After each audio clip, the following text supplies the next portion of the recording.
Yesterday, Keith Smith and Valeria Smith were arrested for first-degree murder.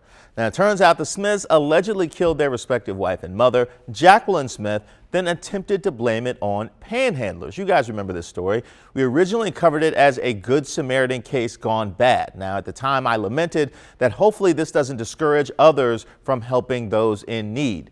Learning that the Smiths were arrested heading for the border after reportedly orchestrating Jacquelyn Smith's murder is heartbreaking. And it's also important to note they tried to add a blight on an impoverished community that can't defend itself. Thankfully, another story broke over the weekend that shows the other side of the human spirit. A student at Morehouse University in Atlanta couldn't find a babysitter, so she was forced to bring his young daughter to class with him. Now, his professor, Nathan Alexander, said, "I'll hold her so you can take good notes." The photo of Alexander wearing a baby Bjorn while instructing his class has since gone viral. And his compassion for the plight of his student, coupled with his willingness to help find a solution that is respectful and productive, makes him a hero in my book.